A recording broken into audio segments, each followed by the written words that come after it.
Hey, let's pull on the truth bomb that Joe Salcehi shared in the last episode. He said at the end, automation is key. That for him is how he turned his money situation around. And I think it's so powerful, especially as we're heading into 2026. For a lot of parents, this is a new year, it's a fresh start, and it's a time for goal setting. The one thing I really want to convey in this episode is how small incremental steps are going to be so much more powerful than one giant leap when it comes to achieving your goals. And for any lasting change to be effective, we really have to want that change deep in our bones. So let's think about starting with a broad goal, an achievement goal, and then create some mini habit goals to support it. All right. So let's start with a personal example. When I moved to Missouri last year, I ended up gaining like 15 pounds. And for me, that was a big amount of weight. A lot of people were like, oh, you're in a colder winter, your body's naturally putting on some more pounds, but it felt so big. I am taller, I'm like 5'8". So it wasn't super noticeable to a lot of other people, but it was very noticeable to me. I was very unhappy with how I looked in my clothes or, once my clothes were off. And I knew I had been at a different weight before. I knew that in my mind, like, hey, I can get back to that ideal weight that I had been in Florida. So when we decided to move back to Florida this year, one of the first things I did in early August when we moved back was I hired a nutritionist through an app called Nourish. And I just want to go through each of these steps because I think it can be replicated even outside of weight loss goals. So in my situation, my belief was I was unhappy with how I looked beneath the clothes, and then I knew I could go back to my ideal weight. The habit to actually achieve that goal of weight loss was hiring a nutritionist. And then working with that nutritionist, I had an accountability partner so that I made healthier food choices. Part of the way the Nourish app works is you have to log every meal. So taking a picture of whatever you're eating morning, day, and night, as long as you're working with the nutritionist. Now, in my particular situation, I started working with her in August. I got back to the weight within about 5 pounds of my ideal weight by like end of October. And so we've just been meeting less frequently and likely we'll be wrapping up officially this year. But in this situation, having that accountability partner, someone that was seeing exactly what I was eating, it forced me to make some healthier food choices because I knew what I should be doing and I knew what I was actually eating. And sometimes those don't always align. One of the other habits that I really thought was important in this weight loss journey was rejoining the gym. I used to belong to Wellway and I rejoined the gym actually along with my husband. So he started taking his physical health seriously too. And I really utilized all their available services. They are not a traditional gym and that you pay a very low monthly fee and you show up and use the equipment. They're more holistic where they offer a nutritionist there on site. They offer personal training. They offer small group training. They do body mass measurements, all kinds of different things, dry float therapy, like the list goes on and on. So one of the things I really took advantage of was that holistic wellness with them and specifically added strength training to my workout routine. And those two things between eating healthier and adding strength training really did help me with the weight loss achievement. Again, about 10 pounds lost just in a pretty short time. Now, the new belief I have is I'm okay at this new weight. And although it's not the exact weight I was 2 years ago, I'm still within a very reasonable range. If I want to get back to that prior weight that I was in Florida before our move, I would really have to ruthlessly eliminate pretty much all of the things I enjoy food-wise with the desserts. And I loved tea, so I wouldn't be able to have any sweetener in my tea. Occasionally, I will drink an alcoholic beverage, and I would likely have to do away with that too, just to get back really get rid of all of the hidden sugars or not so hidden sugars. And the other nice new belief I have is that my BMI is still within a normal weight range. So if I had a doctor telling me, hey, you have to lose weight in order to be healthier for your family or something like that, that would be a different situation. In this case, it was just more me just wanting a better self-image beneath the clothes. So let's take that same principle of having an old belief, some habits, and then a new belief, and apply it to saving more money. So let's just say your thought is, I should have more in investments based on my income. Okay, that's your belief. Now, there might have been a time where you carefully monitored cash flow, but you recognize you haven't been as diligent about it lately. Okay, so a good habit in your situation would be get a budgeting software if you don't already have one, or if you have a budgeting software, really focusing on monitoring it, using it as a true tool to inform your decision making on spending. So let's just say with your budgeting tool, you determine there's an extra $500 a month you could be saving. Go ahead and take Joe's advice, automate it. Take that transfer, move it from your checking account, wherever your paychecks or income are deposited, and move it over to savings automatically on the same day each month. That way it's going to go in there, set it and forget it. You don't have to worry about it in the future. So that would be one good habit to form. And now for some people, just doing the automation or the budgeting alone isn't going to be as helpful. They want more of an accountability partner, like I had with the Nourish dietitian. In that situation, if you need more accountability, usually a financial coach is going to be a good person. They really do focus on cash flow. And they're going to be meeting with you frequently to make sure you're achieving those goals. Now, if finances are a concern, because obviously you're not saving as much as you want, I will share that Compass Catholic does have some really affordable financial coaching once you go through one of their flagship online programs. If you're Catholic and you're looking for that resource, it is available, and I'll link to it in the show notes. Okay, so that's one financial situation. Maybe you're just not saving as much as you think you could.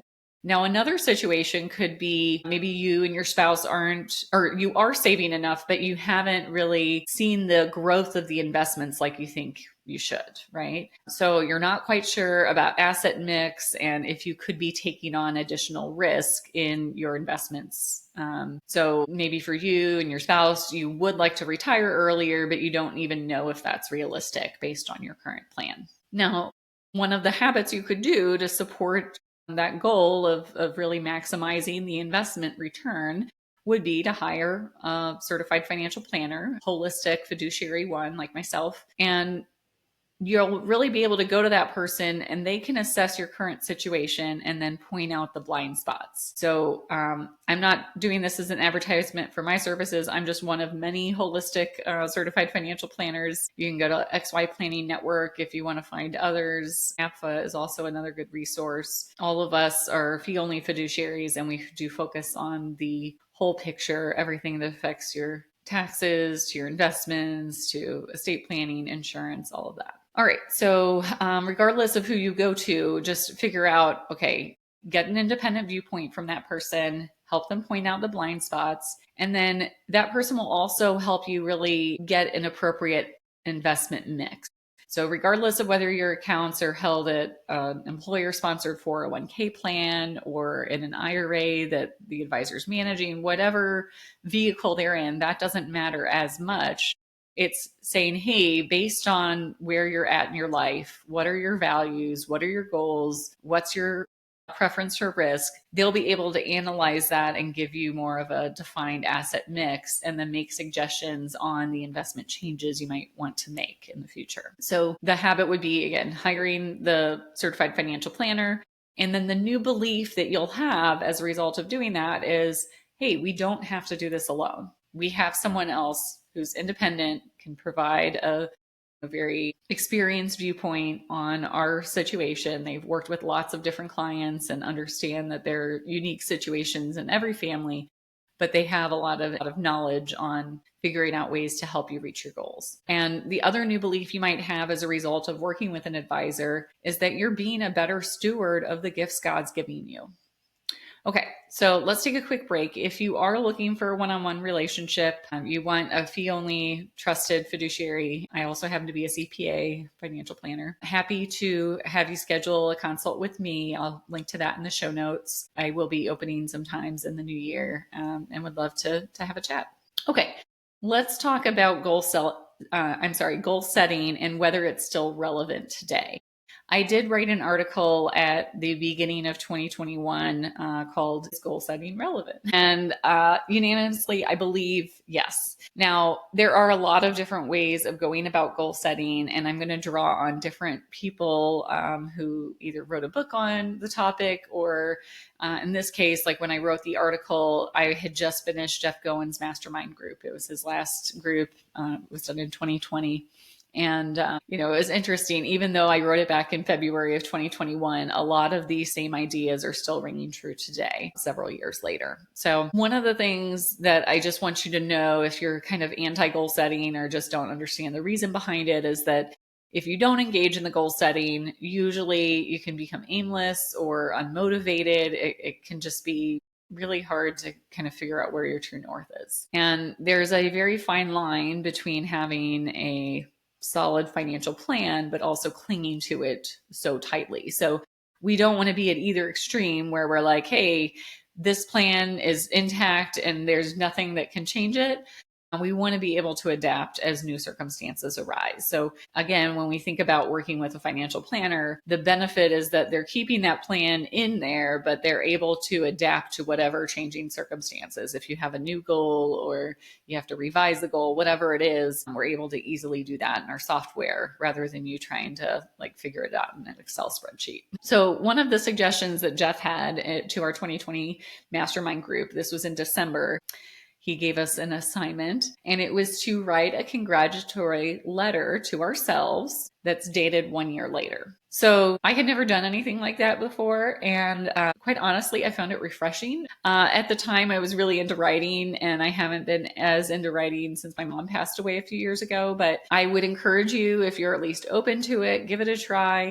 You could include both personal and professional accomplishments. Where do you want to be in December 2026? What things do you hope you will have attained either as a family or in your careers? And then if you want a more traditional goal setting framework, I'm going to go through those steps now. So number one, you want to start with an abundance mindset. Abundance, again, is looking at the possibilities rather than the limitations. It's a concept I've brought up a couple of times on the podcast, but it's really is a key differentiator when you're looking at goal achievement. If you're stuck in a scarcity mindset where you just think, this is it, there's nothing I can do to change my circumstances, it's very hard to actually make any change, right? One of the keys in that harnessing that abundance mindset is really finding the limiting beliefs that might have held you back in the past. So when I talked about those old beliefs, those can be limiting beliefs sometimes, right? They might have even been ingrained from childhood. And if you're able to identify those, you can also kind of say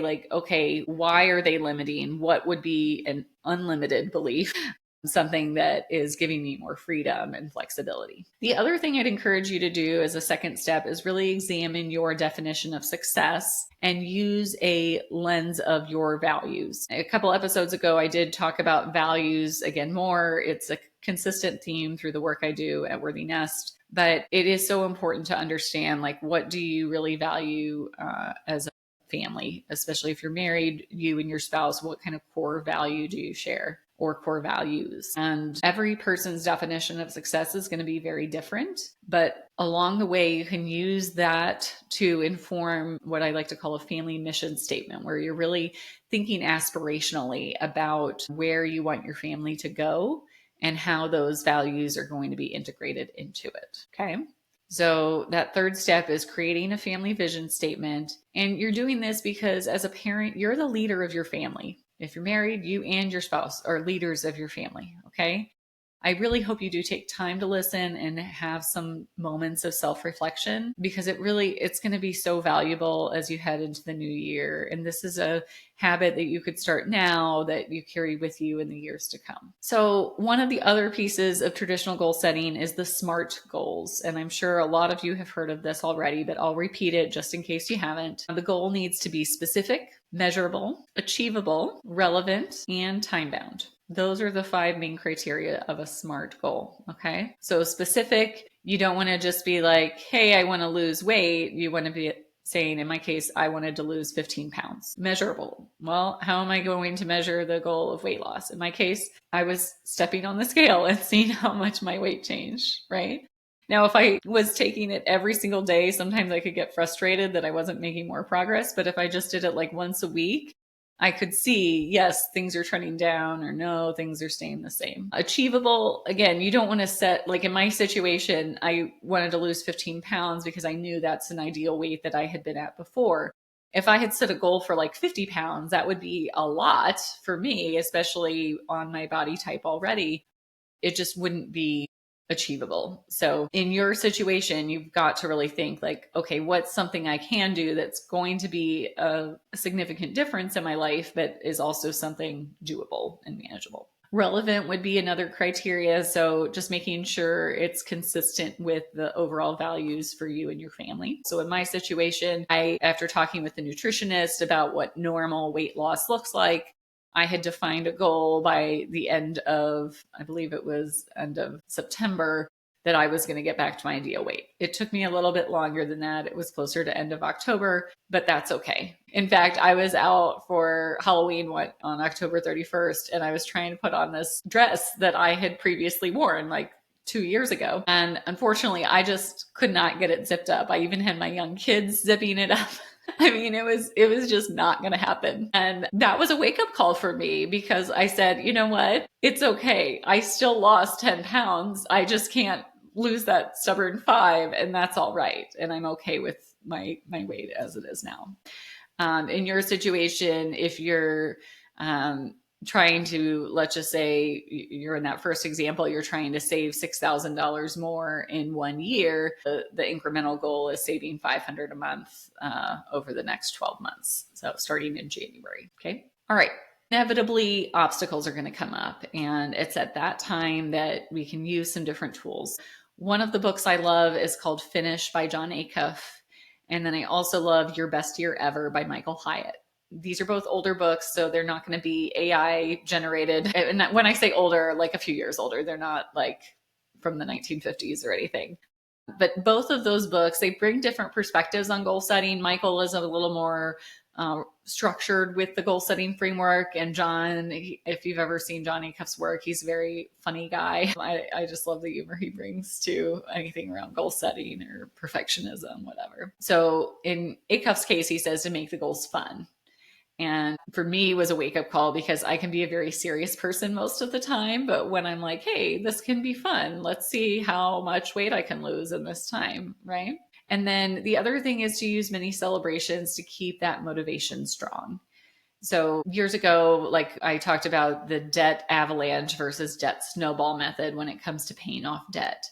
And Dave Ramsey is all about that debt snowball, like little wins, little wins, little wins. And then eventually you'll have so much momentum, you'll be able to pay off the much bigger debts. So the other thing to be thinking about in this goal setting is that it's better to be focused on 1 or 2 goals at a time, rather than trying to scatter, your time and attention on multiple goals simultaneously. Think about what the big pain point is for you. Is it your financial health? Is it more physically related? Is it spiritual health? Okay. In each of these situations, it's not going to make sense to try to fix all 3 at one time. You're just going to find yourself frustrated and likely only doing a little bit of incremental change in any one of them, and really not much goal achievement. So like when I was moving back, my big goal was health, physical health, losing weight. That was the key. I haven't done my goal setting yet for 2026, but I'm sure it will be a different goal now that I'm feeling comfortable with my physical health. So the other thing when you're facing an obstacle is to revisit that why. And that can be apparent in the family vision statement that you've crafted. Really understand, who are you doing this for? Why are you doing it? It can be a big motivation to revisit it. And then if you're really having trouble reaching the goal, let's say you're 3 months into the goal and you set a 6-month goal, it's just not realistic. Maybe you could revise it down, maybe give yourself some more time to achieve it, whatever the metric that you have to do to say, hey, this is no longer realistic or achievable. How am I going to change it going forward to make it achievable? And remember, with God, all things are possible. That's from Matthew chapter 19, verse 26.